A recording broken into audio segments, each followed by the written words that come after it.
Manifestation म्हणजे नक्की काय असतं आणि ते कसं काम करतं? स्वतःबद्दल खूप पॉझिटिव्ह टॉक्स करायचे आहेत. पॉझिटिव्ह विचार केल्यानंतर मॅनिफेस्टेशन कसं काम करतं नक्की? सिच्युएशन कितीही वर्स्ट असेल तरीही स्वतःबद्दल नेहमी आणि नेहमी पॉझिटिव्हच बोला, कारण तुमच्याबद्दल निगेटिव्ह बोलायला दुसरे लोक आहेतच. पण दिवसभरात 6,000 पासून 70,000 विचार करत असतो, तर तेव्हा विचार करायचा आहे स्वतःलाच की आपण स्वतःबद्दल स्वतःशीच काय बोलतोय. पैसा अट्रॅक्ट करण्यासाठी कुठली अशी टेक्निक आहे जी सर्वात पटकन रिझल्ट देईल? रिलेशनशिप मॅनिफेस्ट करायची गरजच नाही, Okay. फक्त सरेंडर करून सोपवून द्या ना. कारण आपल्यापेक्षा आपल्या हायर पॉवरला आपल्यासाठी काय चांगलं आहे किंवा आपल्यासाठी कोण व्यक्ती चांगलं आहे हे चांगल्या प्रकारे जास्त समजतं. आपल्या हेल्थसाठी किंवा मेंटल स्पेससाठी युनिव्हर्स काम करू शकतं का?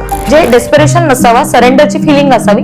अफर्मेशन खूप चांगल्या प्रकारे वर्क करतात. ज्यांना खरंच लाईफ चेंज करायची आहे तर त्यांनी मॅनिफेस्टेशनवर खरंच बिलीफ ठेवा. कोणाला 20,000 कमवायचे आहेत सारखं बोलायचंय, कमवायचे आहेत असं नाही बोलायचं, कमवते असं बोलायचं, रोज 20,000 कमवते. तर मॅनिफेस्टेशन करताना युनिव्हर्सवर डाऊटच घ्यायचा नाही. निगेटिव्हिटी एकदा गेली म्हणजे काय, तर पॉझिटिव्हिटी आली. प्रत्येकातला जो इगो आहे ना तो गेला पाहिजे की माझ्यापेक्षा काहीतरी हायर पॉवर आहे जी मला हँडल करते. I am abundant child of abundant universe, म्हणजे मी युनिव्हर्सची मुलगी आहे आणि मला हवं ते लगेच मिळतंच.